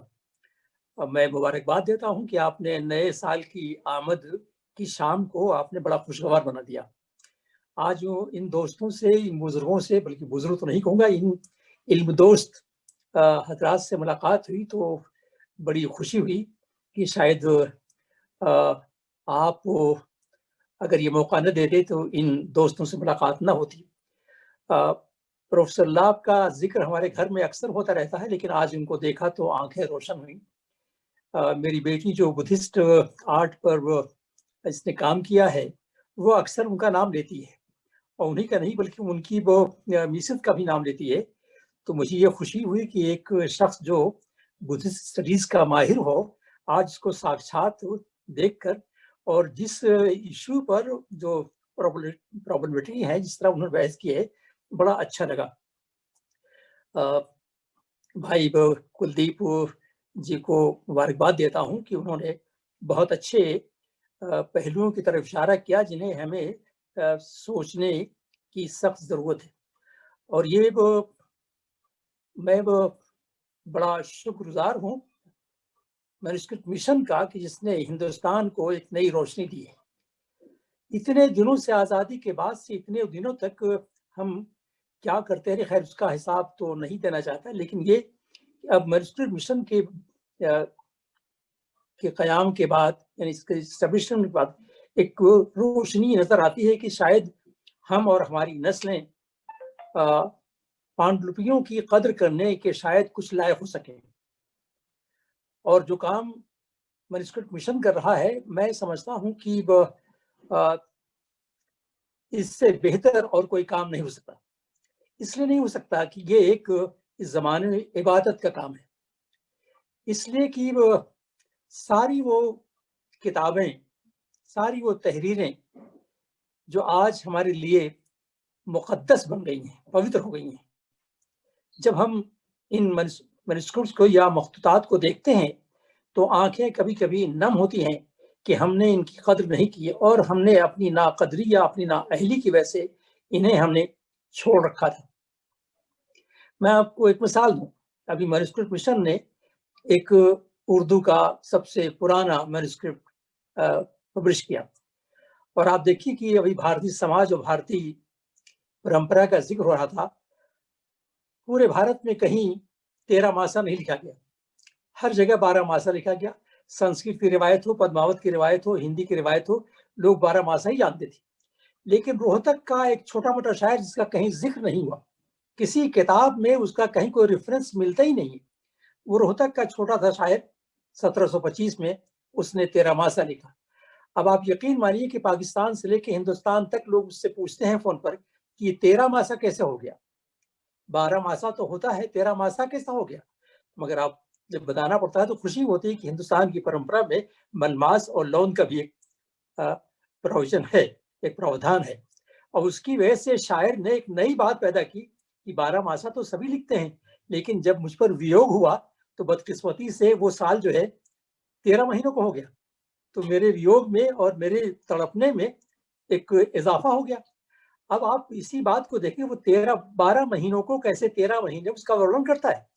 और जाहिर की 13वां जो महीना होता है तो मौसमों के एतबार से नहीं, जज्बात के एतबार से नहीं, उसकी प्रेम कथा के एतबार से नहीं, बल्कि उसमें मैं आपसे कहूं कि पूरा उत्तरी भारत झलकता है। और एक अफसाने में, एक पहलू में भारत की ये तस्वीर जो पश्चिम से पूरब दिखाई देती है, एक शायर के जहन की पैदावार है। और जाहिर है, मैं आपसे करूं, इस 12 मासे की दुनिया में कोई कॉपी नहीं, कोई नकल नहीं। ये तो इत्तेफाक कहिए या मेरे मालिक की मेहरबानी कहिए कि वो मुझे मिला। और उससे ज्यादा बड़ी बात ये हुई कि मैंने मैन्युस्क्रिप्ट मिशन से ये बात की तो वहाँ के दोस्तों ने राम बहादुर राय साहब ने, मैं उनका शुक्रगुजार हूँ, डॉक्टर सुधीर का शुक्रगुजार हूँ, और प्रोफेसर झा ने जिस तरह उसको वेलकम किया, तो मुझे ये लगा कि हाँ, और यही नहीं, जब आप लोगों पर तकाजा बढ़ा तो आपने उसका हिंदी में भी तर्जुमा करके पब्लिश किया। एक किताब से जो इनकलाब आता है ज़हनी तौर पर, फिक्री तौर पर, वो हमारे नज़दीक बड़ी अहमियत रखता है। और मैं अभी प्रोफेसर अग्निहोत्री के साहब कह रहे थे, बड़ी अच्छी बात, कि ज़हनों में जो इनकलाब लाए, ऐसी पांडुलिपियां हमारे यहाँ एक नहीं, दो नहीं, हजार नहीं, कितनी पड़ी हुई हैं। मैं आप ज़्यादा नहीं जानता, मैं तो सिर्फ उर्दू का एक छोटा सा तालिब इल्म हूँ, लेकिन उसके ताल्लुक से कुछ अरबी और फारसी और कुछ हिंदी जो हमारी अपनी घर की जुबान रही है, मैं अवध के इलाके का हूँ, जौनपुर का हूँ, इन भाषाओं की जो पांडुलिपियां हैं अभी हम उनको शुमार ही नहीं किया, और माफी चाहता हूँ कि शायद हमारे स्कॉलर्स ने भी उनको अभी इस लायक नहीं समझा है। हाँ, ये जरूर है कि हम बड़ी भाषाओं का तो करते हैं, लेकिन अब मैं आपसे करूं कि मैं कई साल से परेशान हूं कि मेरे पास 2 जिल्दें हैं गुरुमुखी में लिखी हुई कोई बात है। मेरे पड़ोसी सरदार जी हैं, मैं उनसे कहता हूं कि भाई गुरुमुखी को जानने वाला कोई मुझे बता दीजिए। मैंने अपने vice chancellor professor Dinesh Singh से कहा कि मुझे गुरुमुखी बताने वाला कोई एक स्कॉलर बता दें, कि उनके पास हाजिर हूं और देखूं कि इसमें क्या लिखा हुआ है। इसको भी छोड़िए, मैं एक छोटी सी बात आपसे कर रहा हूँ, आजकल उस पर थोड़ा सा अध्ययन कर रहा हूँ।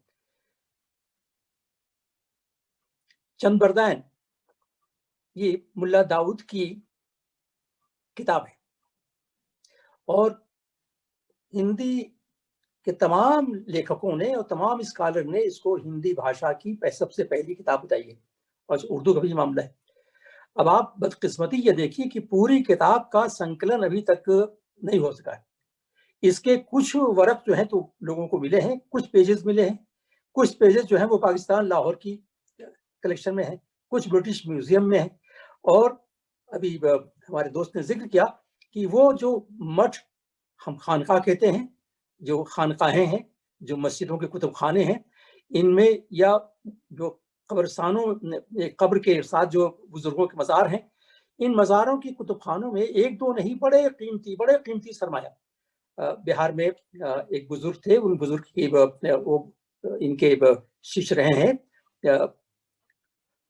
उनके मज़ार पर ये चंदायन के कुछ पेजेस पड़े हुए, और उसमें ऐसी पेंटिंग है जो बहुत ही वैल्यूएबल है, लेकिन वो खुलते ही नहीं, वो किसी को खोलने नहीं देते। न वो मज़ार का कुतुबखाना खुलता है और न किसी का वहाँ एक्सेस है। नतीजा ये होता है कि अब वो कुछ दिनों के बाद चंदायन के वो जो पता नहीं है कि नहीं, वो जो पेजेस हैं कि नहीं है। और ये कहानी जो कभी अखबारों में सुनने में आती है कि वो खुदाबख्श लाइब्रेरी के कितने बक्स बंद हैं जो अभी तक खुले नहीं है। और पिछले दिनों तो ये अलीगढ़ यूनिवर्सिटी का एक लाइब्रेरी, एक अलमारी खोली गई, तो उसमें क्या क्या चीजें मिली। तो मैं आपसे करूं कि ये मैन्युस्क्रिप्ट मिशन जो काम कर रहा है, ये बेहद कीमती और बड़ा इल्मी काम है, और मालिक करे कि किसी के नजर न लगे। अब तक जो काम आप लोगों ने किया है, वो अब मैं आपसे अपनी ही कहानी सुना रहा हूँ मैन्युस्क्रिप्ट के हवाले से। मैन्युस्क्रिप्ट मिशन ने 2 जिल्दों में तज़किरे इलाही पब्लिश किया, 17, 16 और 17, 2016 और 17 में। अब आप अंदाजा लगाएं, पूरी दुनिया में मैं 32 साल तक इंतजार करता रहा कि कोई इसकी दूसरी कॉपी मिल जाए। जो मेरे पास थी वो पहली और अकेली कॉपी थी, लेकिन इसकी दूसरी कोई कॉपी जब नहीं मिल सकी तो मजबूरन मैंने मैन्युस्क्रिप्ट मिशन से जिक्र किया कि ये किताब पब्लिश होनी चाहिए, और खुशी हुई कि मैन्युस्क्रिप्ट मिशन ने इसे बहुत एहतमाम से शाया किया।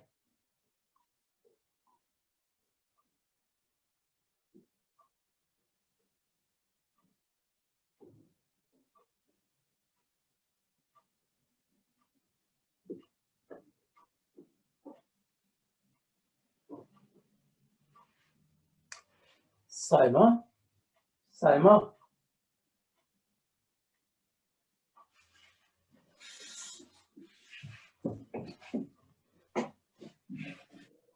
सर बोलिए। जी,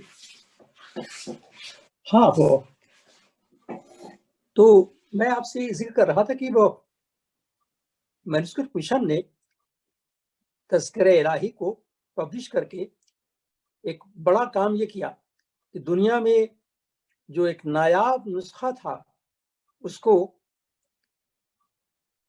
फैक्समिली के तौर पर पब्लिश किया, जिसकी वजह से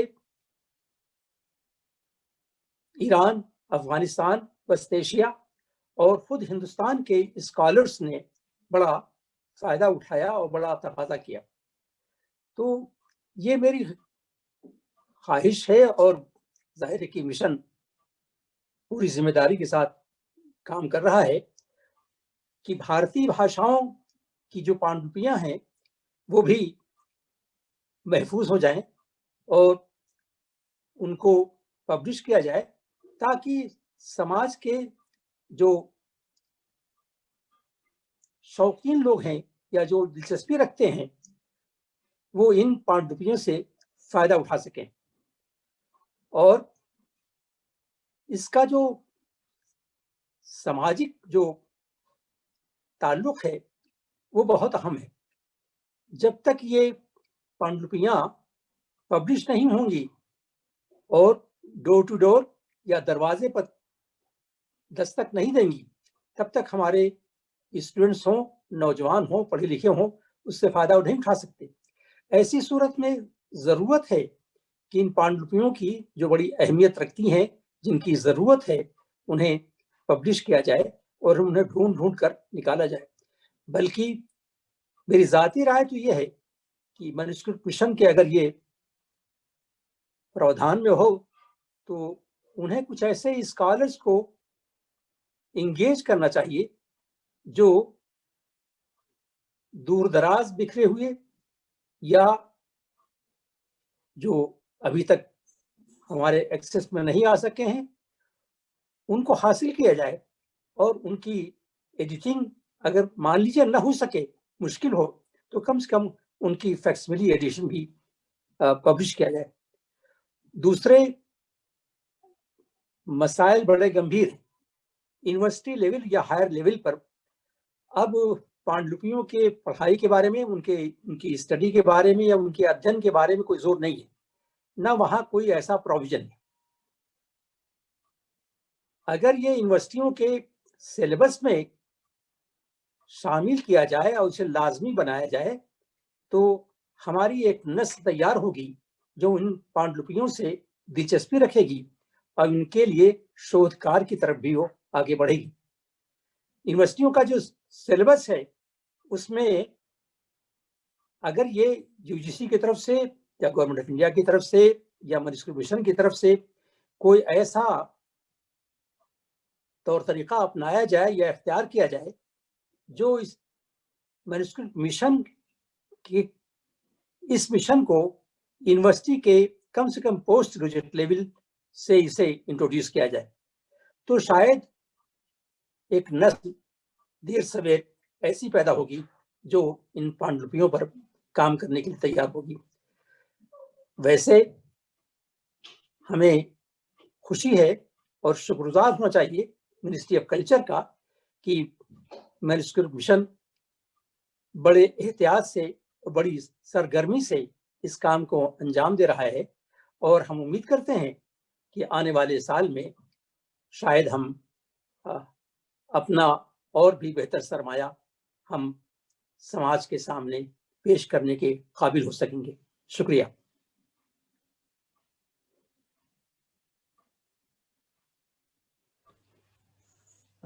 बहुत धन्यवाद सर, आपने इतने सुंदर विचार इतने सुंदर शब्दों में हमारे सामने रखे। और अब मैं प्रोफेसर श्रीनिरुद्ध दास जी से निवेदन करता हूं कि वे कृपया हमें संबोधित करें। प्रोफेसर दास। मेरा सभी को नमस्कार। I may be permitted to speak in English because you are making for others also. The work we have done at the University of Madras, the work we have started in the University of Madras in 1935 got completed in 2014. And that is the only documentation available for all Indian manuscripts, particularly written in Sanskrit, Pali, Prakrit, and Apabhangsa languages. It is the only proof that we have inherited this much. We have documented this much in 42 volumes, from A to Ha. This gives the proof also, as we know in Mahabharata, what is not here, not elsewhere. Yat na atra na anyatra. So we say everything in Sanskrit, every subject in Sanskrit. If it is said, kahi gayi to, hum sune hain. Now we are giving the proof, ye bhi likhi gayi hai. Ye jo likha hai, jo manuscripts are only the proof documented in this new Catalogos Catalogorum. The importance of this, that we are giving, so I don't estimate any number now. You can only estimate from the number of volumes we have produced. Only the names of the text and authors in 42 volumes. We are giving only references, the manuscript references of each and every text ever written in Sanskrit, Pali, and Prakrit. And now available anywhere in the world. More than 2,000 libraries, they have preserved our manuscripts all over the world. But all these documents, informations we have received through their catalogs prepared by their respective institutes. That is only our source of information, on basis of which we have prepared this master catalog or union catalog of Sanskrit manuscripts. It gives reference to any text ever written in Sanskrit. If it is written, it is the proof, and CC will give the proof. But how much this proof is authenticated, because it is all preserved in different libraries. We have the references only. We can direct anyone wherever it is available. So anybody works on Indology is first referring to NCC and calling us or mailing us, please, if there is a new manuscript, or if there is a manuscript, how many manuscripts. So these are the basic information required for Indological studies. So this becomes a very inevitable source for all Indologists all over the world, for which all these volumes are now out of print. We don't get a volume whenever people ask now, so we don't get it. Now the basic, why we need these manuscripts, as I told you, everybody has expressed, we have our heritage, Vedic heritage. What is Vedic heritage? So whatever has been said, or what I will say, whatever has been conceived, the Indian knowledge system, what is the real knowledge? The Veda means knowledge. What kind of knowledge? So the Vedangas talks about the varieties of knowledge. Shiksha, Kalpa, Vyakarana, Chanda, Jyotisha, what are these all? To read Vedas, we need the Vedangas. And to read the Vedangas, again we have the Upangas. So there is a tradition, continuity of analysis of knowledge of all kinds. We have Chatursashtikala. We say that 64 branches of knowledge. For each branch, we have a text, we have a manuscript. That is only our tradition to prove whatever knowledge has been conceived or we have inherited, has been preserved very nicely in the manuscript form. So as I mentioned you, how to read, what is the important Sanskrit, why people don't read it. Because if you want to know the truth, if you understand the basic meaning, root of a word or the meaning of a sentence, you need to go to the root to find out whether there is a sentence or not, or what is a sentence.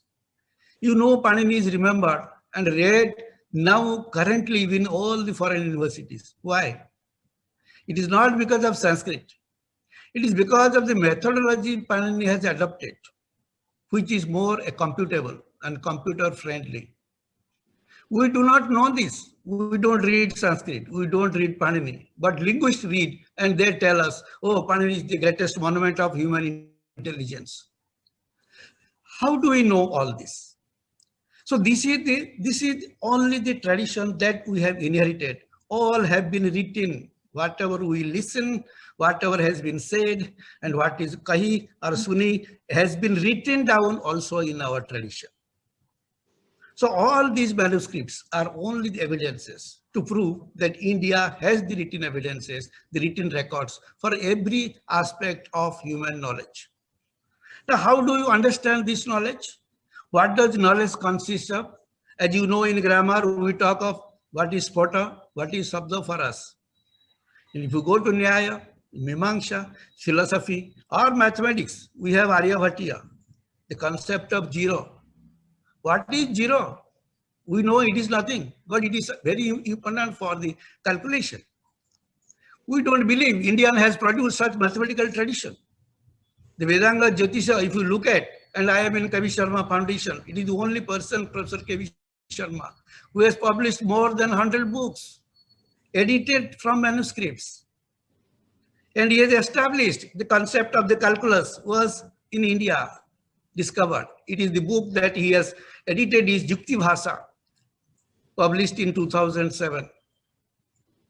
Nobody can think we have calculus.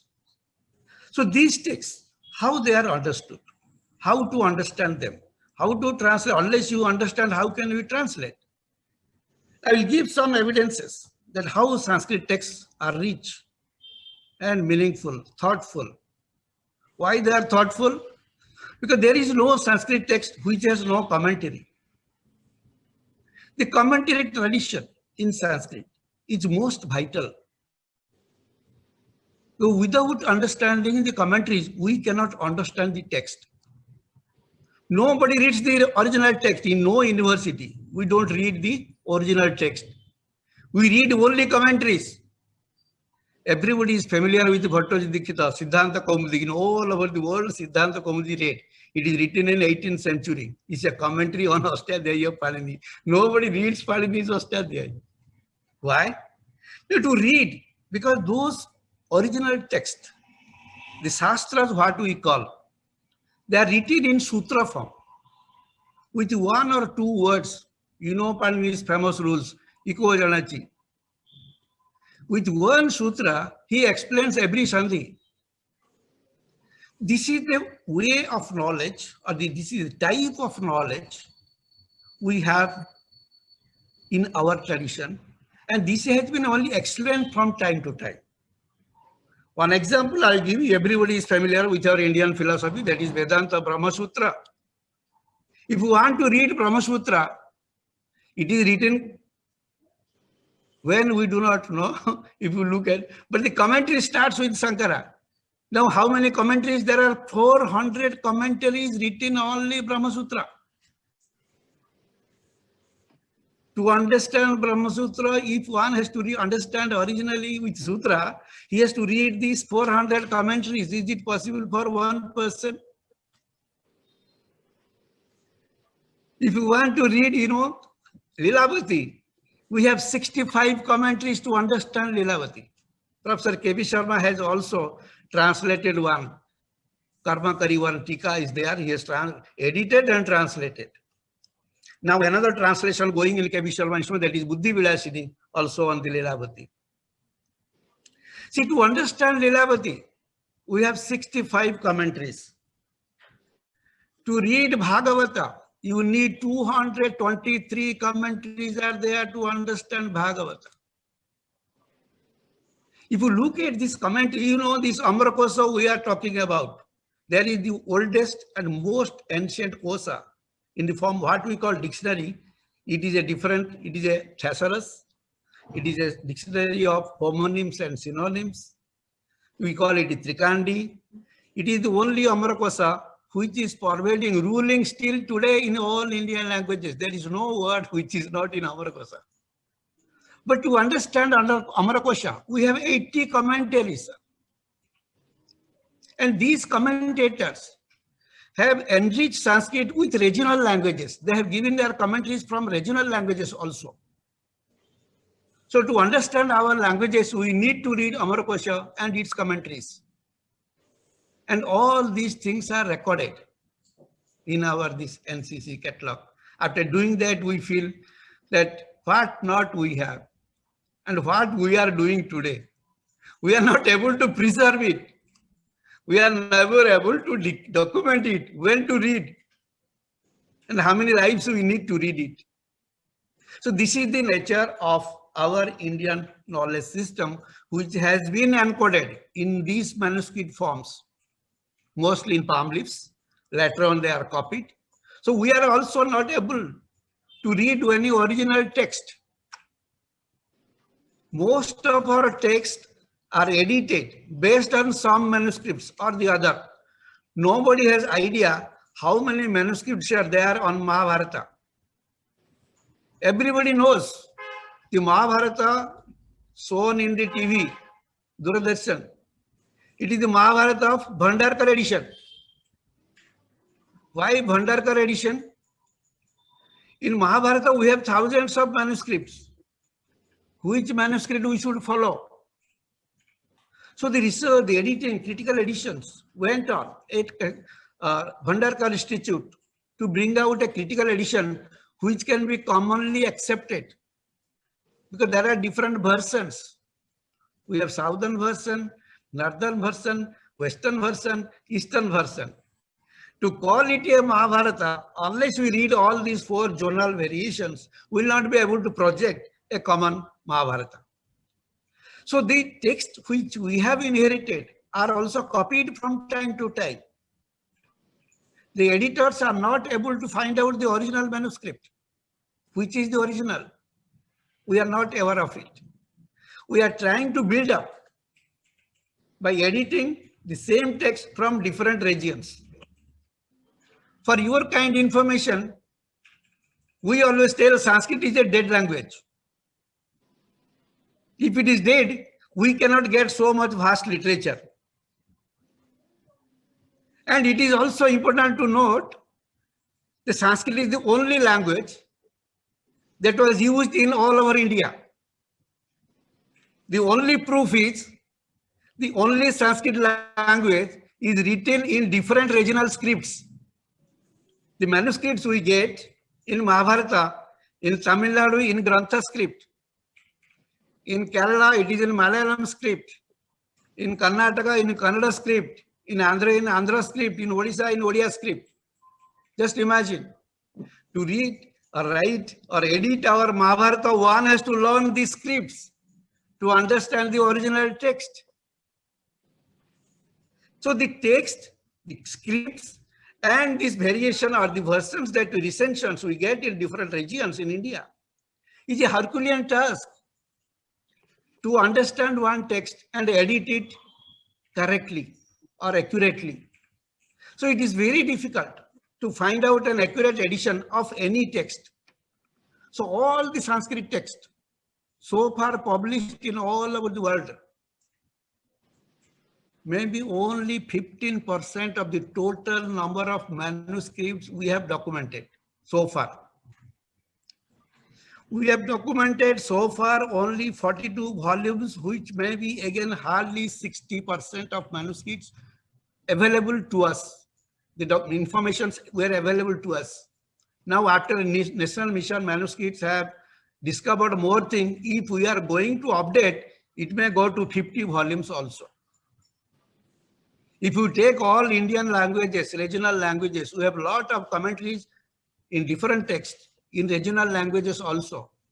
Amarkosa has regional commentaries, even in Lilavati, mathematical text, in all types of text, we get also regional commentaries, where you get both Sanskrit and the regional language mixed up.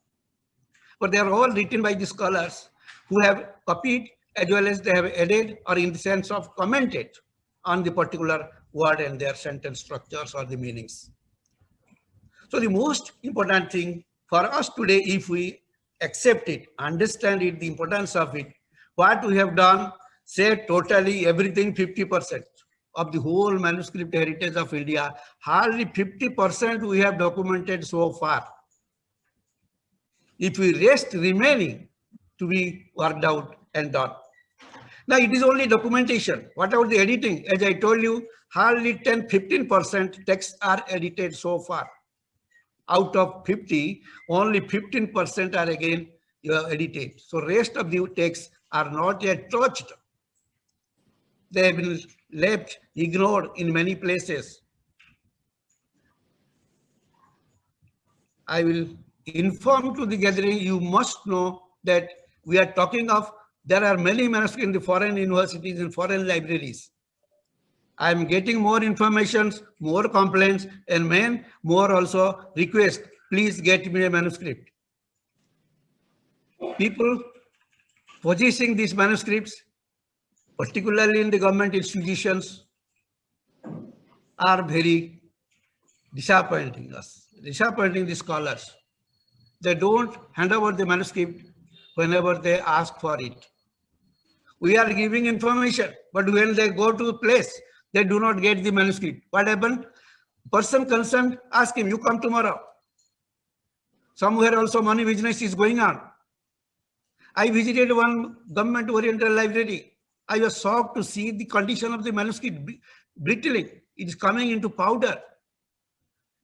And whatever manuscript we ask for comparing, they told we are working on it. This is the state of affairs. When I visited that library, the director told me, any manuscript we ask, we are working. Then what you are not working, can you share? Yes, we will give you afternoon. So when you come to afternoon, that is not available. That is why our scholars, those who are interested, we are encouraging them to take up unpublished work. They give this idea, sir, how to work on this, how to work on the manuscripts. And another most challenging as well as most, I will see, heartburning, that some people charge money, good, but even they charge, they don't give you the complete manuscript. They will give only 1/3 of it. Sir, how you will do PhD with 1/3 of the manuscript? How you are going to compare this? This is in India. If we are paying money, asking foreign libraries, you get within your limited time. That time is fixed.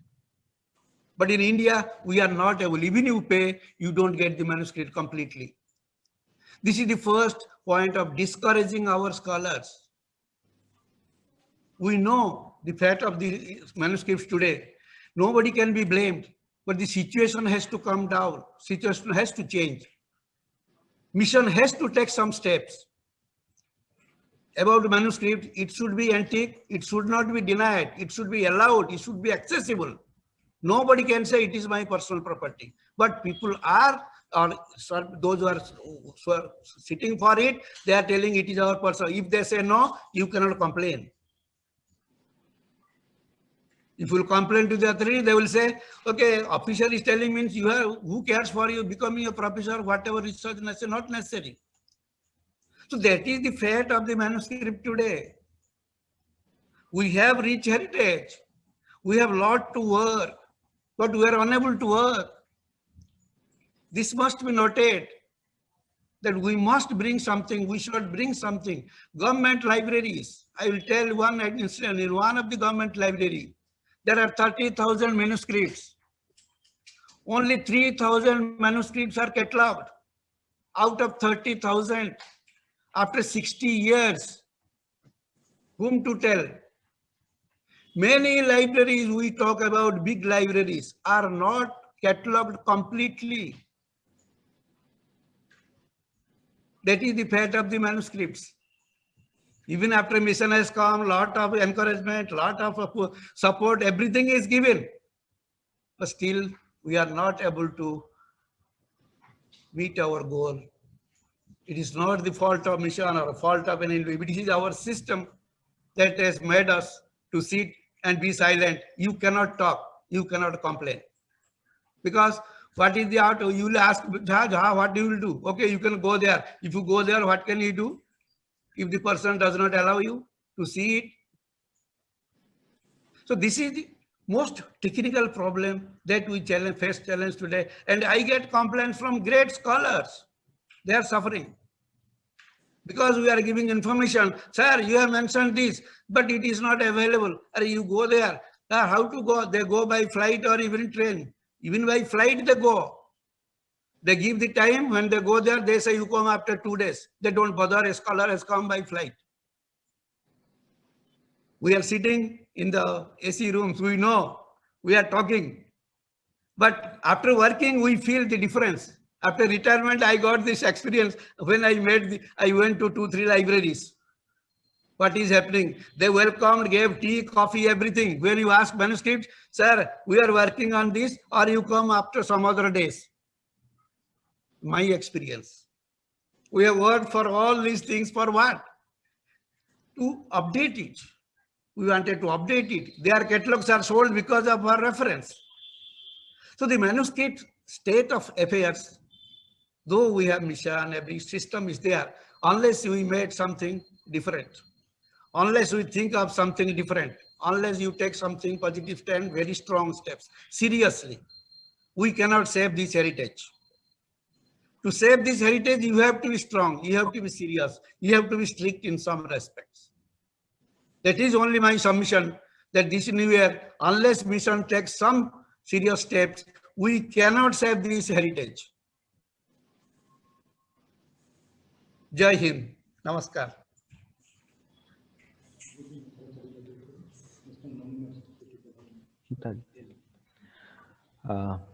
Namaskar. Thank you, sir. Thank you so much.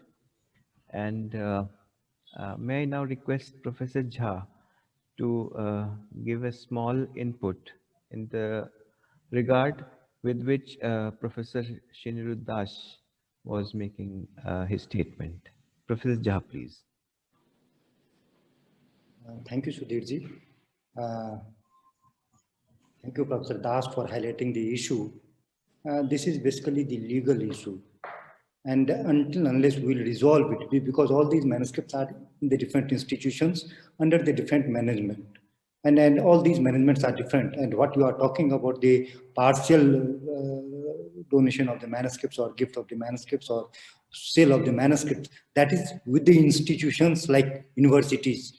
So we have also faced many such problems. And now we are planning to set up a national manuscripts authority.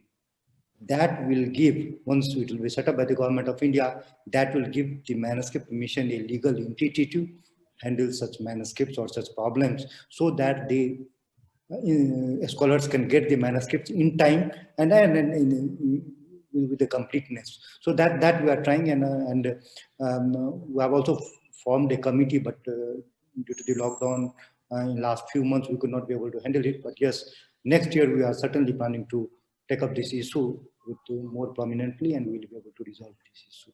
Thank you.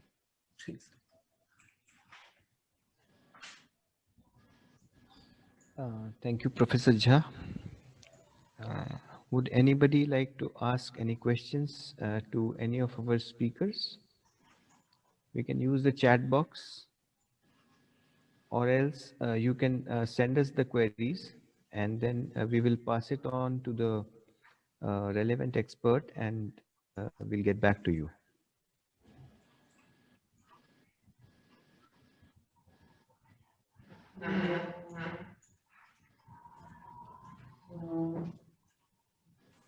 So I take this opportunity to thank all our panelists, esteemed panelists, for joining us and for enlightening us so well on so many different aspects of the rich knowledge traditions and heritage that we possess as the Vedic traditions or the manuscripts.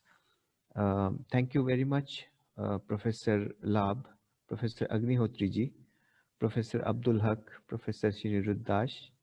We also would like to thank Dr. Sachidanand Joshi, the Member Secretary IGNCA, and Professor Jha for being with us, and all the members of the Vedic Heritage Portal team, the National Mission for Manuscripts team, Dr. Abhijit Dixit,